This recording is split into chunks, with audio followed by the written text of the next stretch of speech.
Hi, my name is Bill Fortney. I'm the director of NC State's Mechanical Engineering Systems BSE program. And you know, a lot of times people ask me, why is the systems perspective so important? And how is it different from traditional engineering design? Well, if you've got about 20 minutes, I would like to explain to you the systems perspective and hopefully give you some thinking that can help you in your design journey. Well, you don't need to see me when I'm talking, so what I'm going to do is switch screens, bring up some graphics to help to explain these things to you, and then I'll get on with answering the question. To answer that question, here's what I would like to do. First, I'm going to talk about analysis and traditional design, talk about the challenge of real-world problems, talk about systems and the systems perspective, then show how that's embedded into systems engineering and give an overview of that. Then, with that foundation, I want to show how systems engineering methods complement traditional design, how the two together enable us as engineers to effectively solve real-world problems. Okay, so one of the things that we do very well as engineers is analysis, or analytical thinking. In the analysis paradigm, when we want to understand something, we take it apart, we understand the parts, then we combine our knowledge of the parts into an understanding of the whole. That is the process, and it's the foundation of most of our engineering classes.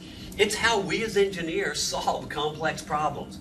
We break it down, we use models, free body diagrams, we apply our theory, and we solve the problem. And it works very well. I want to introduce right now a case study that I'm going to use several times through this explanation. So in the picture, you see the Marine Corps CH-53 heavy lift helicopter. In the back is a tail rotor, and inside of there is a tail rotor gearbox.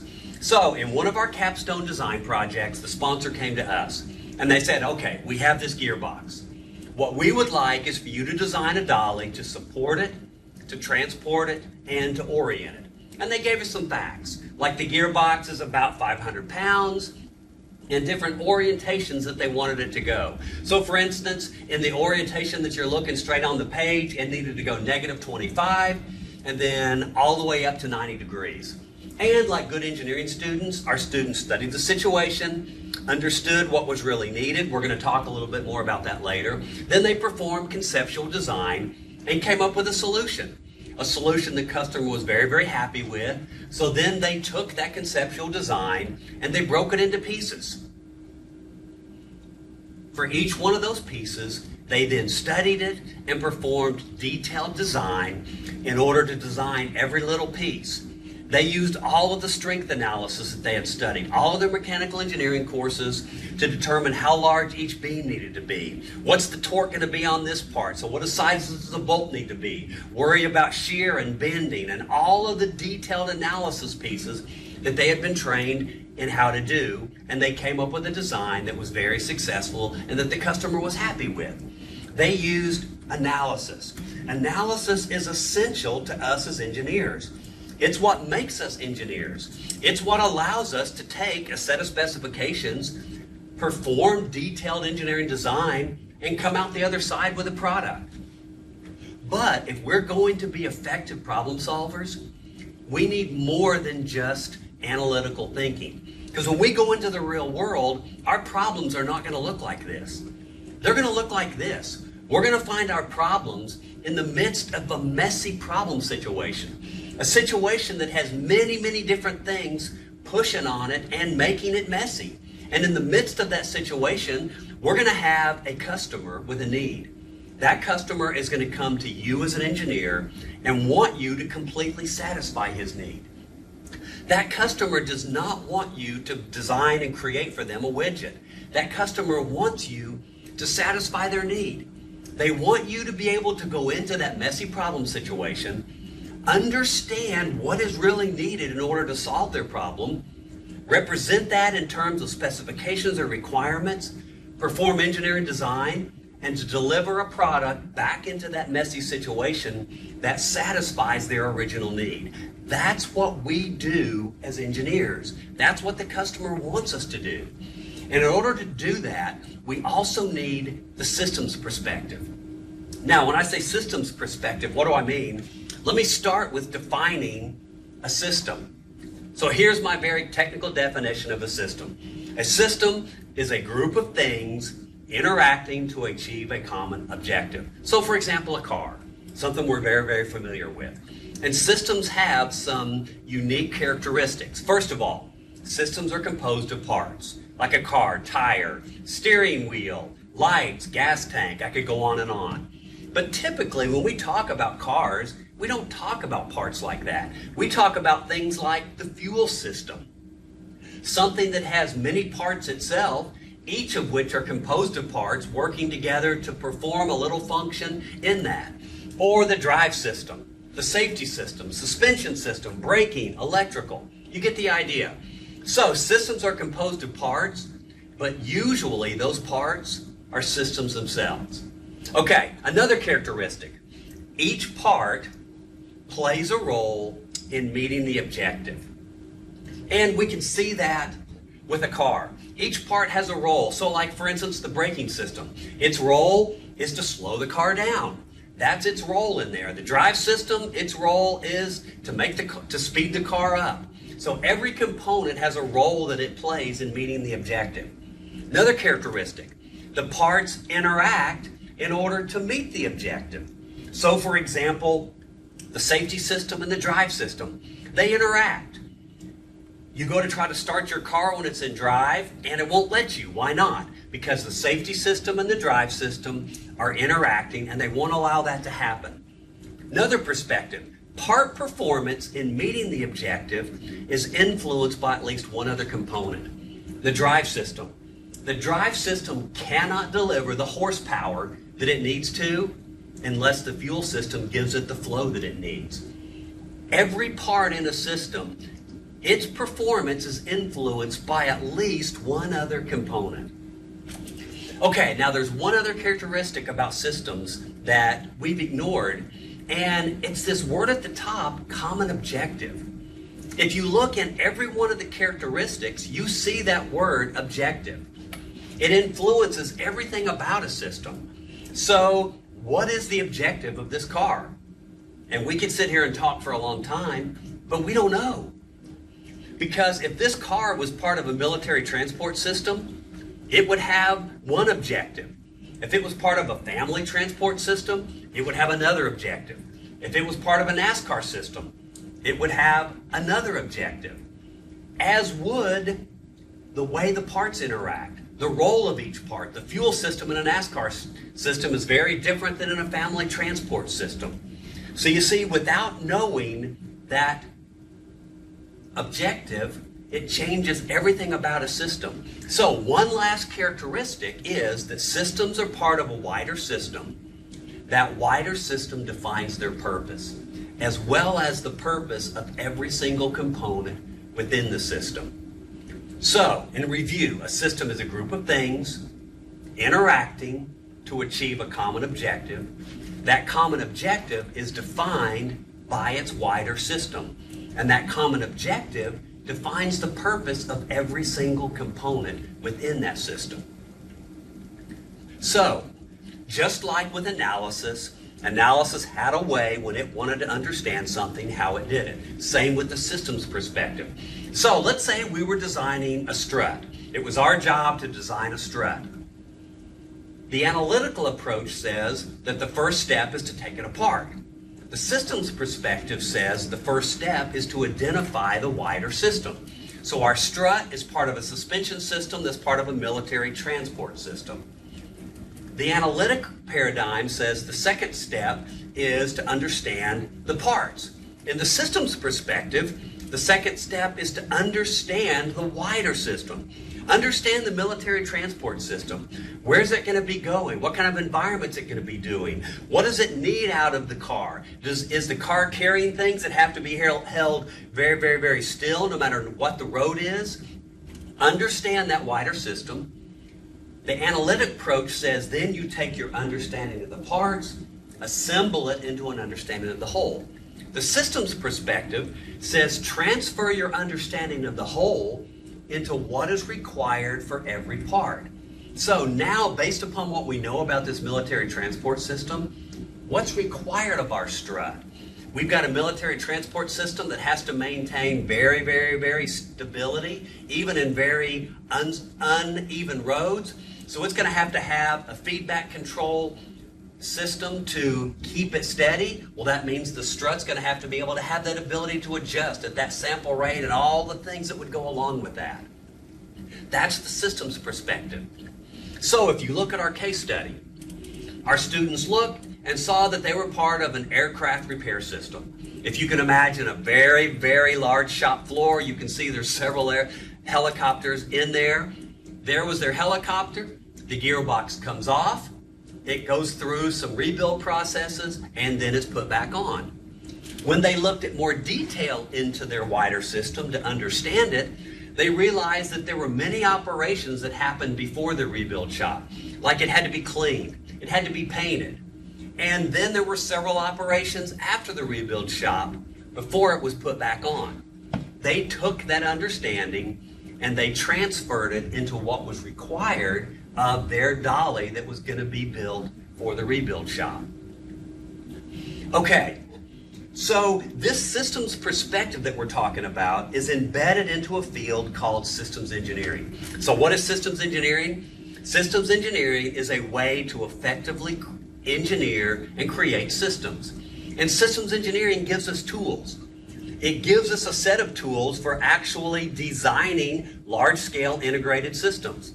It also gives us a set of tools for just managing what a large effort, most design efforts in large integrated systems really are.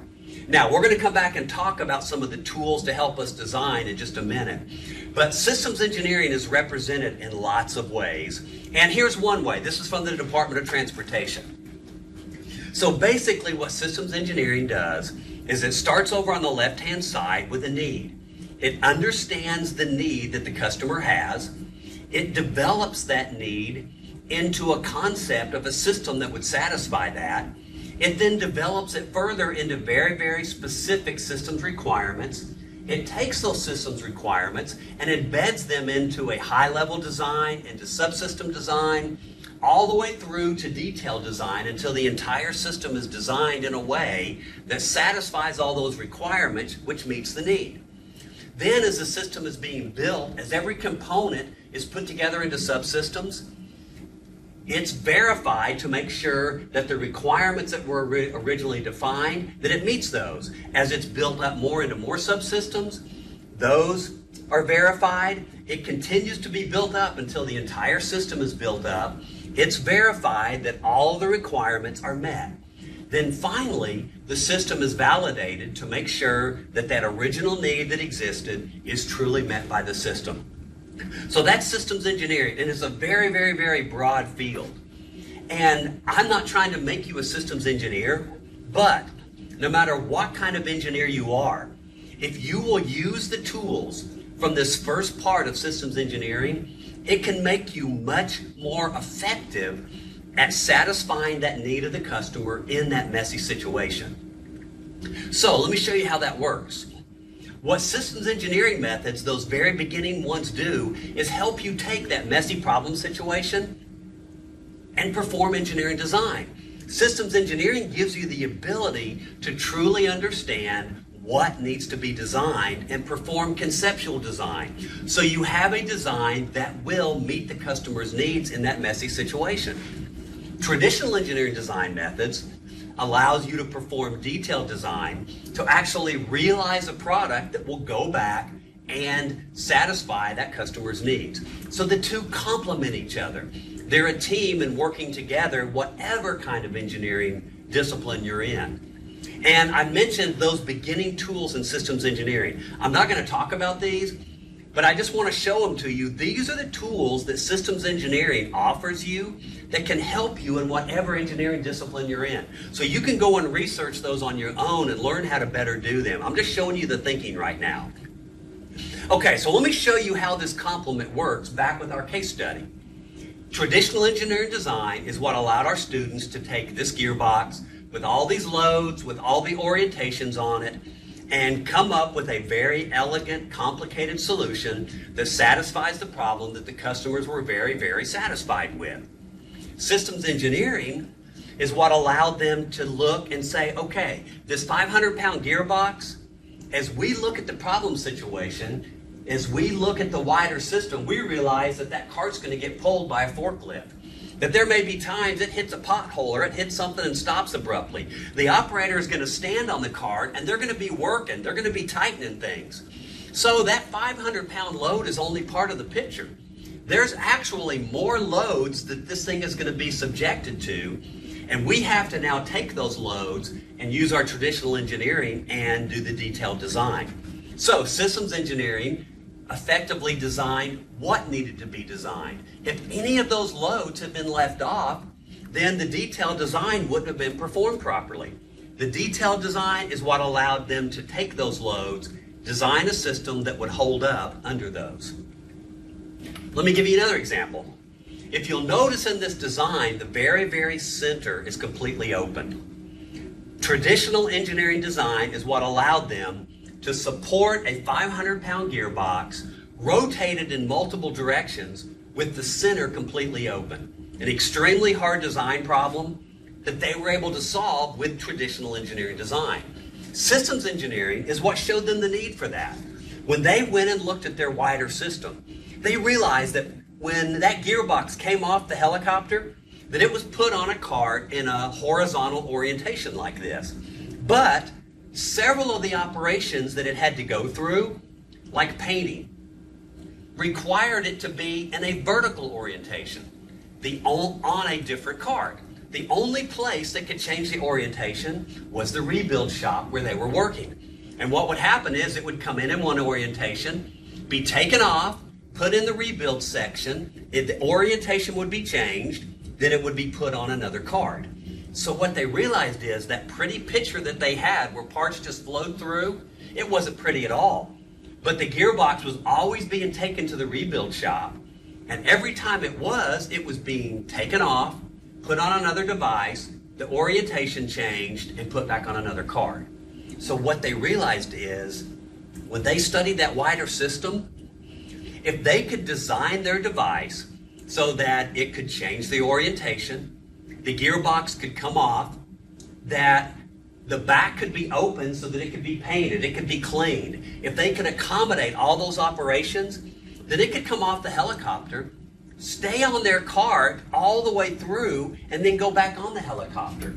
By doing that, they turned a cost-only project into a cost savings project because they eliminated all of those transfers. They eliminated all the times when the gearbox could get damaged, all the time in transferring it. So by seeing that right up front and identifying a design requirement that the back had to be open, they were able to then accommodate and turn that from a cost-only project into a cost savings. The complement between systems engineering, identifying what, and traditional engineering methods, then going through and doing the detailed design to actually design all of the pieces with that. So, what's the takeaway? Here's what I want you to go away with.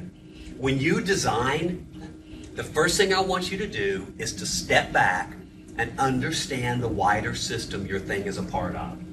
Identify it, understand it, define exactly what you're trying to accomplish in it, and then transfer that understanding into requirements for your thing. The second thing I want you to do is to understand the other components in your system. You're not alone. Your thing is not alone. What do those other components want from you? And how does your thing influence and interact with those other components? And then perform your detailed design with that knowledge in mind. So if you will do these two things, I promise you that it will make you a better designer. Now, they're not easy. It takes a while to learn to develop this systems perspective. But if you do, it will allow you to reach into that messy problem situation, really understand what is needed, use your engineering skills to then deliver a system back that satisfies that customer's needs. It will make you an effective engineer. So thank you for listening, and good luck on your design journey.